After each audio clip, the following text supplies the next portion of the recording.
우리가 지난 시간에 도망자 다윗이라는 제목을 통해서 억울하게 사울에게 쫓겨서 도망가야 되는 다윗의 모습을 보았습니다.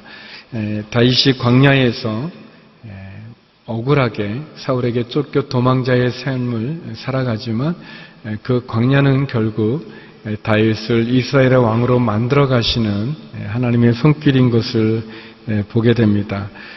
고통스럽고 억울한 위기의 시간이지만 그 시간은 하나님을 만나는 시간이 되고 또 현실을 뛰어넘는 비전을 바라보는 시간이 되고 하나님의 은혜를 체험하는 시간이 되는 것을 봅니다. 계속되어지는 다윗의 도망자 생활은 이제 엔게디 광야라는 곳으로 이어지게 됩니다. 물론 다윗이 광야에서 그의 인생을 시작하는 것도 또 광야에서 인생을 마치는 것도 아니지만 그러나 광야는 분명하게 다윗으로 하여금 신실한 하나님을 만나는 장소가 되고 또 다윗에게 있어서 광야 모두 한 15개의 광야가 나오는데 그 광야의 시간들을 통해서 다윗이 하나님 앞에 준비되어져 가는 과정을 우리가 보게 됩니다. 오늘 본문에서 저는 4가지의 다윗의 모습을 여러분과 나누고 싶습니다. 먼저 첫 번째, 다윗은 광야에서 깊은 훈련을 받았습니다. 광야는 다윗에게 깊은 훈련의 장소였습니다. 우리 1절에서 3절까지의 말씀을 같이 한번 읽어보겠습니다. 자막을 통해서 1절에서 3절 말씀 같이 한번 읽어보겠습니다. 시작. 블레셋 사람들과 싸우러 나갔다가 돌아온 사울은 다윗이 엔게디 광야에 있다는 소식을 듣게 됐습니다. 그러자 사울은 온 이스라엘에서 뽑은 3,000명의 군사들을 이끌고 다윗과 그 일행들을 찾기 위해 들 염소 바위 근처로 갔습니다. 사울은 길가에 있는 양 우리에 이르게 됐습니다. 그곳에는 동굴이 하나 있었는데 사울이 용변을 보려고 거기 들어갔습니다. 그 동굴 안쪽에는 다윗과 그의 일행이 숨어 있었습니다. 사울은 블레셋과의 전쟁을 치루어야 돼서 전쟁을 하는 가운데 약간의 소강 상태에 있을 때 다윗이 엔게디 광야라는 곳에 있다는 소식을 듣고서 그는 다윗을 쫓아 죽이기 위해서 3,000명의 이스라엘 군대를 뽑아서 다윗과 그 일행들을 추격해 갑니다. 다윗을 죽이기 위해서 다윗에게 접근해 가는 것을 보게 되어지죠. 우리의 적들, 우리의 사단은 늘 우리를 광야로 내몰 때가 있고 또 우리의 약점도 잘 알아서 우리를 공격해 옵니다. 하나님은 다윗을 광야라는 곳을 거치게 하셨습니다. 아둘람 동굴에서나 또 십광야나 엔게디 광야 또 계속 이어지는 여러 광야를 통해서 다윗은 끊임없이 사울에게 쫓기고 또 도망다니고 힘든 시간을 보냅니다. 다윗이 무슨 잘못을 해서 이렇게 쫓겨가고 도망자 생활을 하면 덜 억울하지만 아무 잘못을 하지 않았음에도 불구하고 사울 왕의 마음에 있는 미움과 질투, 시기는 다윗을 끊임없이 광야로 내몰아가고 있습니다. 광야는 어쩌면 우리가 하나님을 만나게 되어지는 훈련의 장소가 되어질 뿐 아니라 우리의 믿음을 확인하는 그러한 무대와도 같습니다. 사울과 다윗도 다 광야에 있었습니다. 두 사람 다 광야에 있었는데 사울은 다윗을 향해서 돌진해가며 다윗을 죽이려는 살인을 생각했습니다. 반면에 다윗은 하나님에게 나아갔고 하나님을 통해서 사울 왕의 공격으로부터 은혜와 자비를 구하고 있는 모습을 봅니다. 사울은 그의 복수심과 살인하고자 하는 그 마음으로 광야에서의 시간을 보냈다면 다윗은 약속을 지키시고 신실한 하나님, 그 하나님의 도움을 구하면서 이스라엘의 왕으로 성숙되어 만들어져 가는 과정을 보게 됩니다. 성경에 보면 광야의 이야기는 많이 나옵니다. 우리가 아는 모세도 그가 80세에 바로 앞에 지도자로 서기 전까지 그는 40년의 광야 생활이 있었습니다. 모세가 바로의 공주의 아들이라 칭함을 거절하고 또 애굽의 금은보화를 버리고 고통받는 자기 민족과 함께 고통받기 위해서 40에 그가 사람을 죽였을 때 그는 살인자가 되어서 바로로부터 광야로, 미디안 광야로 도망자의 삶을 살아갑니다. 모세로는 참 바로의 추격이 두렵기도 하고 또 자기의 마음과 자기를 받아주지 않는 이스라엘 사람들의 거절감이 그의 마음을 아프게 했지만, 그러나 그 40년의 광야 생활은 애굽 왕궁에서의 40년만큼이나 다윗을 지도자로 만들어가는 그런 가정인 것을 보죠.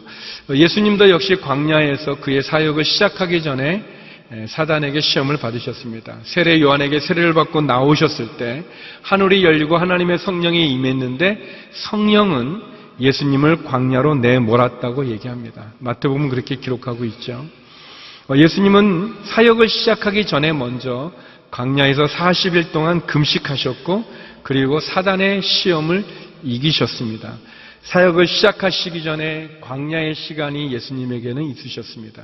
민족의 지도자로 쓰기 위한 모세에게 그는 왕궁의 40년만큼 광야의 40년의 시간이 있었습니다.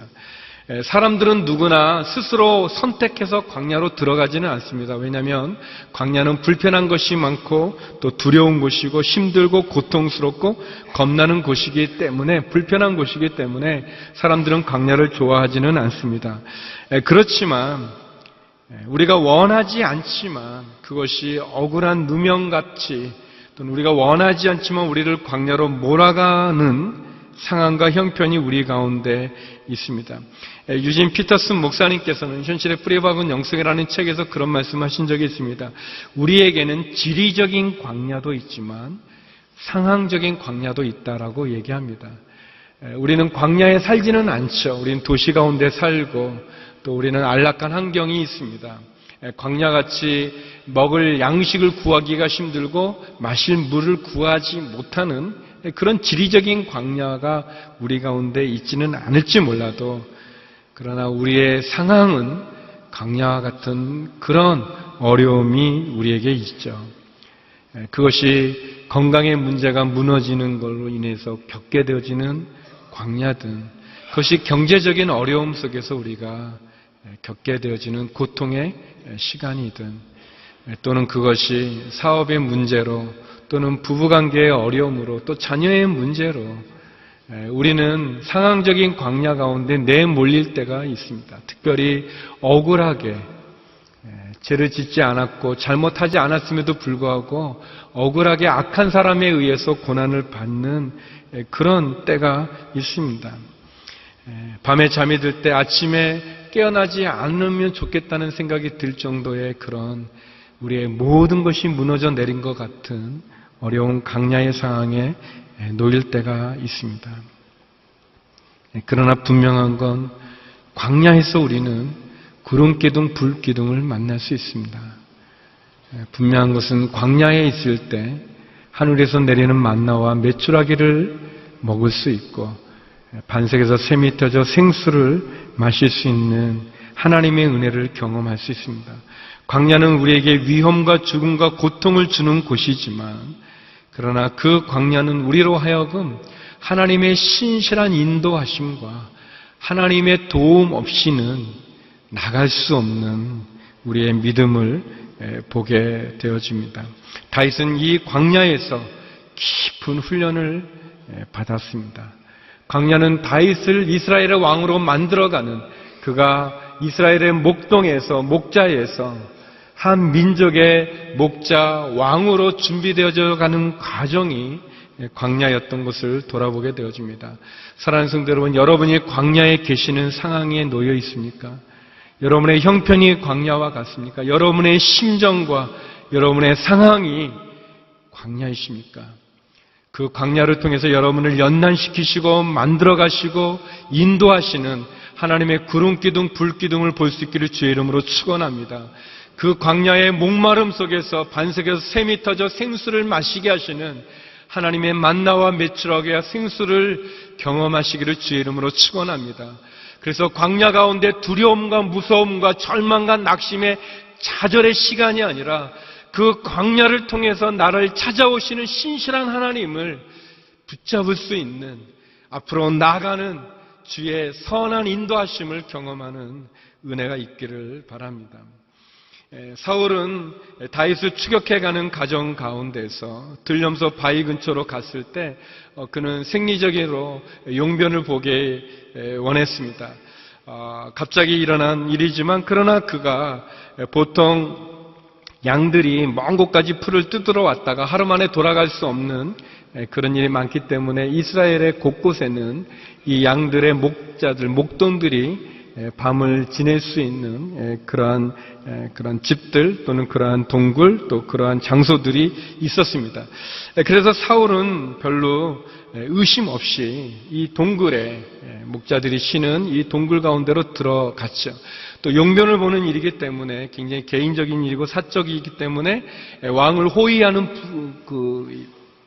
호위병들도 동굴 밖에서 기다렸습니다. 그리고 사울은 모든 무장을 풀고 용변을 보기 위해서 갑옷과 또 투구와 칼 그런 장비들을 다 벗어두고 그는 용변을 보게 됐는데, 근데 그 동굴 안에 다윗과 그의 부하들이 숨어 있었던 것입니다. 이런 배경을 가지고 우리가 두 번째 본문을 보기 원하는데, 다윗은 사람의 말보다 하나님의 말에 귀를 기울였습니다. 사람의 의견보다 하나님의 뜻을 따른 것을 봅니다. 우리 4절에서 7절 그런 배경 속에서 한번 읽어보겠습니다. 사울이 모든 무장을 해제하고 용변을 보는 가운데 일입니다. 4절부터 7절입니다. 같이 읽어보죠. 시작. 다윗의 부하들이 말했습니다. 오늘이야말로 여호와께서 내가 내 원수를 내 손에 넘겨주어 내 마음대로 하도록 하리라 라고 말씀하신 그날인가 봅니다. 그러자 다윗은 살그머니 기어가 사울의 겉옷 한 자락을 잘라냈습니다. 다윗은 사울의 옷자락을 잘라낸 것조차도 마음에 걸렸습니다. 다윗은 자기 부하들에게 말했습니다. 내 손을 들어 여호와께서 기름 부어 세우신 내 주인을 치는 일은 여호와께서 금하신 일이다. 그는 여호와께서 기름 부어 세우신 왕이다. 다윗은 이런 말로 자기 부하들을 나무라며 그들이 사울을 공격하는 것을 허락하지 않았습니다. 사울은 동굴을 떠나 자기 길로 갔습니다. 다윗의 부하들은 이런 기회가 없는 거죠. 사울의 군사들은 다 동굴 밖에 있고 사울은 무장을 다 풀어 헤쳐 있는 상태고, 그리고 그 동굴 안에서는 다윗과 그의 부하들이 있기 때문에 이거는 너무 쉽게 사울을 죽일 수 있는 절호의 기회입니다. 그래서 부하들은 다윗에게 말합니다. 이것은 하나님께서 당신의 손에 사울을 맡기신 것이고 당신 마음대로 할 수 있습니다. 당신의 원수를 당신 손에 붙였으니 당신 마음대로 할 수 있습니다. 라고 부하들이 이야기합니다. 어쩌면 다윗은 자기를 집요하게 추격해오는 사울을 복수하고 보복할 수 있는 좋은 기회였죠. 그래서 그가 다윗이 사울에게 가까이 가지만 그러나 다윗은 사울을 죽이지 않고 사울왕의 옷자락만 일부를 베어내죠. 그러나 그것조차도 다윗이 마음에 찔림을 갖게 됩니다. 그리고 다윗은 부하들에게 이야기하죠. 하나님께서 기름 부어 세우신 왕, 나의 주인, 그 하나님께서 세우신 그 왕을 내가 치는 일은 하나님이 금하신 일이다 라고 얘기합니다. 그리고 부하들로 하여금 사울왕을 죽이지 못하게 만들죠. 다윗의 부하들은 계속해서 강조했던 말이 4절에 보면 당신 손에 붙였습니다. 당신 마음대로 할 수 있습니다. 당신의 원수입니다 라고 당신을 얘기합니다. 다윗을 얘기해요. 그러나 다윗의 말은 계속 하나님을 얘기합니다. 하나님께서 기름 부어 세우신 왕, 하나님께서 나의 주인 치는 것을 금하십니다. 하나님이 금하시고 하나님이 세우신 왕입니다라고 하나님을 이야기합니다. 다윗은 부하들과는 다르게 보았습니다. 관점이 다르고 있습니다. 부하들의 눈에는 사울은 죽어 마땅한 왕이고 지금의 상황은 사울왕을 죽일 수 있는 절호의 기회로 이 상황을 보지만 다윗의 눈에는 사울은 적이 아니고 원수가 아니고 하나님의 기름 부으신 왕이고, 이 상황은 죽일 수 있는 절호의 기회가 아니라 다윗이 하나님을 신실하게 신뢰할 수 있는가를 검증하는 시간으로 보는 거죠. 다윗은 사람의 말보다 하나님의 말에 귀를 기울였습니다. 다윗은 부하들의 의견보다, 부하들의 여론보다 하나님의 뜻과 하나님의 마음에 집중했습니다. 부하들은 사울을 적으로 보고 원수로 보고 그를 죽여야 된다고 주장했지만, 다윗은 그를 하나님의 세운 왕으로 보고 하나님의 신실함을 신뢰할 수 있는가, 그런 검증의 시간으로 보았습니다. 사랑하는 성도 여러분, 하나님의 말과 사람의 말이 있을 때, 하나님의 뜻과 사람의 의견이 있을 때, 하나님의 계획과 사람의 여론이 있을 때, 우리는 누구의 말을 들을 것입니까? 다윗은 사람의 말보다 하나님의 말에 귀를 기울였습니다. 다윗은 사람의 뜻을 따르기보다 하나님의 뜻에 순종했습니다. 사도행전에 보면 베드로와 요한이 예수 그리스도를 잡아 죽였던 그 공회의 사람들 앞에 이런 말을 합니다. 사도행전 4장 19절인데요. 그러나 베드로와 요한이 대답했습니다. 하나님의 말씀보다 당신들의 말에 순종하는 것이 하나님 보시기에 옳은지 스스로 판단해 보십시오. 하나님의 말씀을 듣지 않고 사람의 뜻을 따르는 것이 하나님에게 선하지 아니함을 이야기합니다. 누구의 말을 들을 것인가?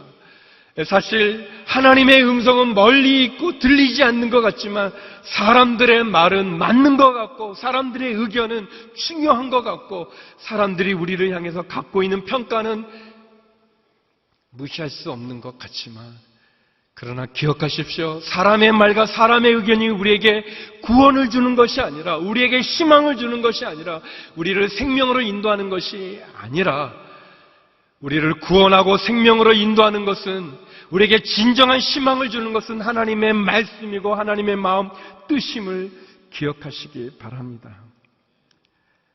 하나님, 그 말을 듣는 것보다 사람의 의견을 따르고 하나님의 평가보다 사람의 시선에 신경 쓴 것이 사울 왕의 모습 아니겠습니까?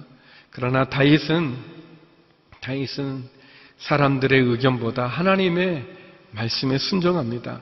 로마서 12장 19절에 보면 사도 바울은 이런 말씀을 하시죠. 같이 한번 읽어보겠습니다. 로마서 12장 19절입니다.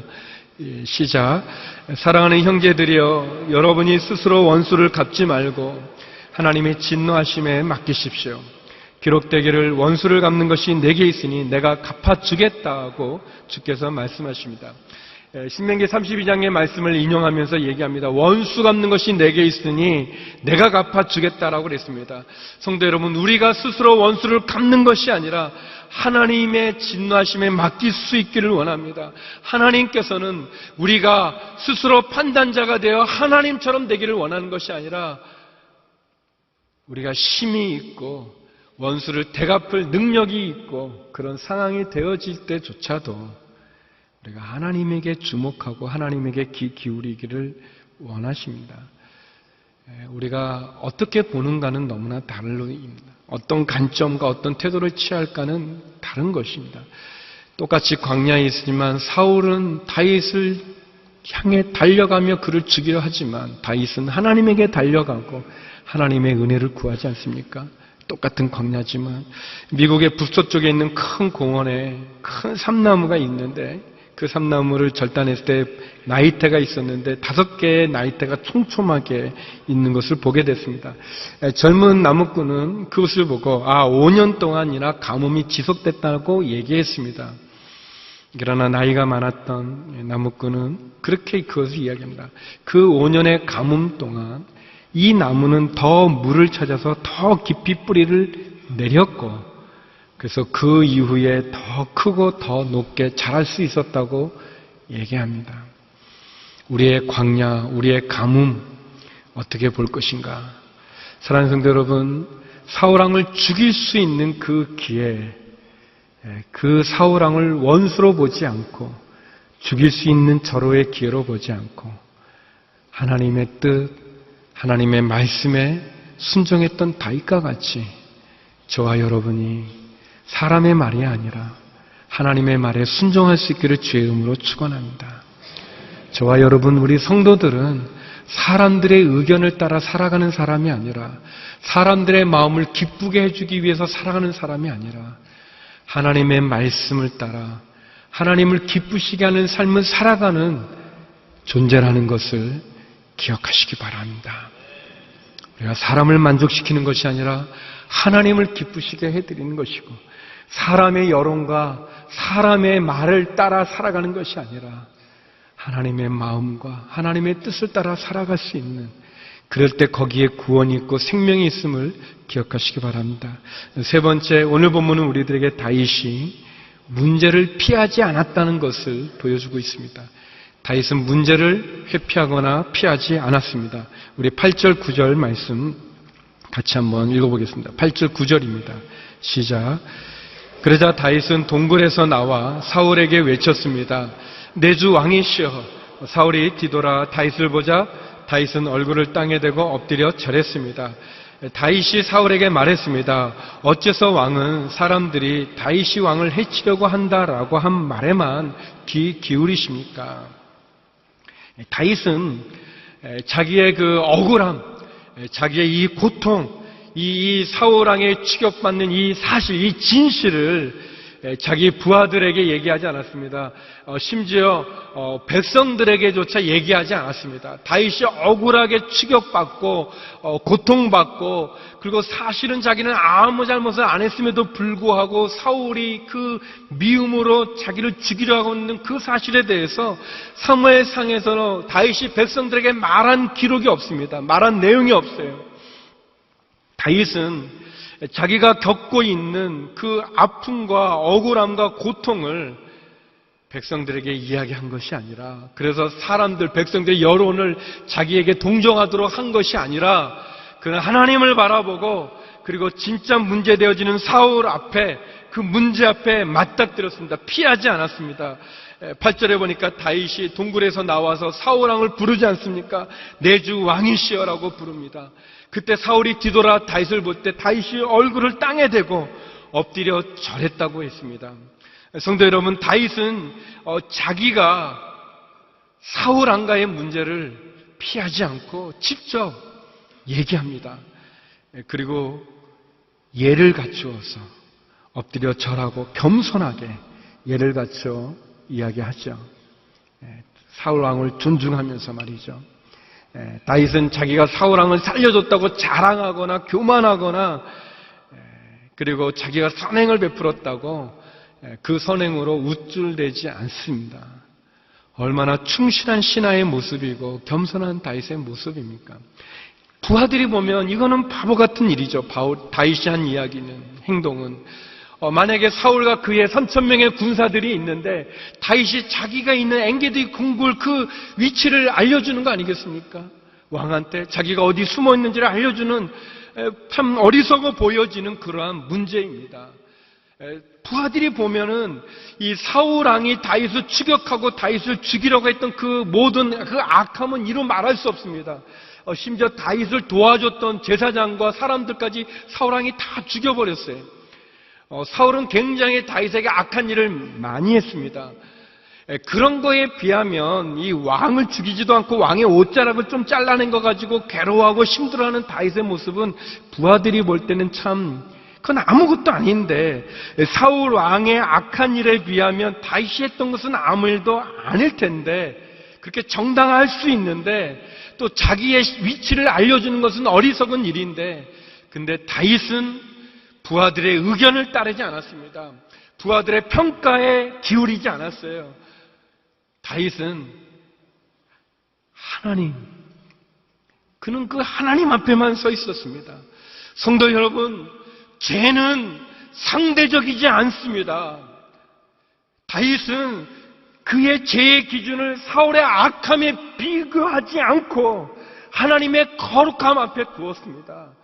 우리들은 다른 사람과 비교해가지고 이런 많은 죄를 짓는 거에 나는 이 정도 하는 것은 죄도 아니다라고 얘기할 수 있지만, 죄의 기준은 상대적인 평가에 얻어지는 것이 아니라 하나님의 거룩함 앞에서 우리 자신을 비추는 것입니다. 부하들이 다 괜찮다고 그 정도는 아무것도 아니라고 말할지 몰라도 하나님이 아무것도 아니라고 말하지 않는 이상 그것은 죄인 것이죠. 다윗은 그런 괴로움을 가졌습니다. 그는 왕에게 자신을 드러내기를 두려워하지 않았습니다. 부하들이 이해할 수는 없었지만 다윗은 사울 왕을 맞닥뜨려 그를 피하지 않고 도망가지 않고 그 문제 앞에 그는 엎드려 예의를 갖춰 이야기하고 있습니다. 다윗은 사울 왕을 죽이지는 않았지만 그를 피하지 않았고 문제를 두려워하지 않고 문제와 맞서 있는 걸 보게 됩니다. 성도 여러분, 우리의 삶 가운데도 우리의 죄의 기준이 누구에게 있는가? 하나님의 거룩함 앞에 우리 자신을 비추어야 될 것입니다. 그래서 끊임없이 우리 자신의 연약함을 고백하고 하나님의 은혜를 구하며 나가야 될 것입니다. 또한 우리가 문제가 있을 때 그 문제를 회피하거나 도망하거나 부인하거나 또는 자신의 행동과 잘못을 다른 사람에게 투사하거나 합리하거나 정당화하는 걸로 우리의 문제가 풀어지지는 않습니다. 어렵지만 힘들지만 우리는 그 문제 앞에 맞서야 됩니다. 그 문제에 책임을 져야 됩니다. 그러나 그렇게 했을 때 하나님께서 우리가 생각하지 못한 놀라운 방법으로 우리를 인도해 주신 것을 우리는 오늘 본문에서 보게 됩니다. 성도 여러분, 사람들의 얘기나 경험이 우리를 도와주거나 문제를 해결하지는 것은 아닙니다. 하나님 앞에 순종하여 우리가 어려움이 있을 때 어떻게 보면 우리 안에 골리앗과 같은 그 골리앗을 피하지 않고 도전하고 싸워 이기기를 원합니다. 나가기를 원합니다. 혹시 관계의 어려움 때문에 힘든 분들 계십니까? 피하거나 회피하거나 도망가서 그 문제가 풀어지는 건 아닙니다. 우리가 미움의 마음을 가지고가 아니라 하나님의 뜻으로 또 우리가 풀어갈 수 없는 어려운 난강이 우리 가운데 있으니까 그것을 피할 수 없습니다. 그것을 뒤로 미룰 수 없습니다. 문제가 있다면 그 문제를 풀기 위해 맞서야 될 것입니다. 하나님을 신뢰하고 문제를 두려워하지 않고 문제와 맞서 하나님을 신뢰하며 문제를 피하지 않고 승리하는 저와 여러분 되기를 주의 이름으로 축원합니다. 이렇게 했을 때 어떤 일이 일어나는가? 네 번째, 다윗은 사랑으로 미움을 이겼습니다. 그는 사랑으로 미움을 승리했습니다. 10절에서 12절 말씀입니다. 우리 같이 한번 읽어보겠습니다. 10절에서 12절입니다. 시작. 오늘 왕께서는 여호와께서 동굴 속에서 왕의 목숨을 내 손에 넘겨주셨음을 확실히 아셨을 것입니다. 저더러 왕을 죽이라고 부추긴 사람도 있었지만 나는 왕의 목숨을 아껴 오히려 나는 내 손으로 내 주인을 치지 않겠다. 그는 여호와께서 기름 부으신 왕이기 때문이다 라고 말했습니다. 네, 아버지여 보십시오. 내 손에 있는 왕의 이 옷자락을 보십시오. 내가 왕의 옷자락을 잘라냈지만 왕을 죽이지는 않았습니다. 그러니 내가 왕께 잘못을 저지르거나 반역한 것이 아니라는 것을 알아주십시오. 왕은 내 목숨을 빼앗으려고 찾아다니시지만 나는 왕께 죄를 짓지 않았습니다. 여호와께서 왕과 나 사이를 판단하셔서 내 억울함을 직접 풀어주시기 바랍니다. 그러나 나는 왕께 손대지 않을 것입니다. 다윗의 이야기는 세 가지를 얘기하는 거죠. 처음은 왕은 사람들의 말을 듣고 나를 죽이려 했습니다. 그러나 나는 하나님이 왕의 목숨을 내 손에 붙여 주셨지만 그러나 나는 왕을 죽을 기회를 가져 왕을 죽이지 않았습니다. 나는 결백하고 하나님께서 이 모든 것을 판단해 주기를 원합니다. 나의 억울함을 풀어주시기 원합니다 라고 얘기합니다. 다윗은 사울 왕과 맞닥뜨려서 사울 왕에게 자신의 이야기를 드리고 있습니다. 다윗은 사랑으로 미움을 이겨낸 사람입니다. 다윗은 복수할 기회가 있었지만 복수하지 않았고 그 미움과 모든 사람들이 정당하다고 말할 만한 그런 상황에서 그는 악을 행하지 않았습니다. 다윗은 어떻게 보면 사울 왕에게 있는 사실 그대로를 이야기했습니다. 그러면서도 다윗은 사울 왕에게 그의 목숨을 구걸하지 않았습니다. 다윗은 사울 왕에게 자비를 부탁하지 않았습니다. 다윗은 사울 왕에게 이 상황에 대해서 그가 자비를 베풀어 달라고 말하지 않았습니다. 다윗은 사울 왕에게 자기의 생명을, 자기의 미래를 의탁하지도 않았고, 구걸하지도 않았고, 애걸하지도 않았고, 자기를 변호해 달라고 말하지 않았습니다. 다윗이 얘기합니다. 사울 왕은 나를 죽이려 했지만, 그리고 하나님 내 손에 당신의 목숨을 붙였지만 나는 당신을 죽이지 않았고 죽이지 않을 것입니다. 그리고 하나님께서 나의 이 억울함을 풀어주시기를 원합니다라고 다윗은 자신의 생명을 하나님에게 의탁했습니다. 성도 여러분, 사람에게 우리의 생명을 부탁할 수 없습니다. 하나님이 우리의 구원자가 되어주신 것이지 사람이 우리의 피난처는 아닙니다. 다윗은 사울 왕에게 자신의 생명을 구걸하지 않았습니다. 그는 도리어 하나님이 재판장이 되기를 구했습니다. 또한 자기는 사울을 죽이지 않을 거라고 이야기하고 있습니다. 사울은 악을 행했지만 그러나 그는 그 악으로 악을 갚지 않겠다고 이야기합니다. 복수나 미움으로 왕을 죽이지 않고 도리어 하나님에 대한 믿음과 하나님의 신실함을 바라보고 왕에 대한 충성으로 사랑으로 미움을 이긴 다윗의 모습을 볼 수 있습니다. 악을 악으로 갚지 않고 선으로 악을 이기는 귀한 모습이죠. 저는 이 다윗과 같이 우리들이 사랑으로 미움을 이길 수 있기를 주의 이름으로 축원합니다. 잠언에 이런 말씀이 있습니다. 잠언 16장 7절 말씀인데요. 저도 처음 보게 됐는데 같이 한번 읽어보겠습니다. 잠언 16장 7절입니다. 시작.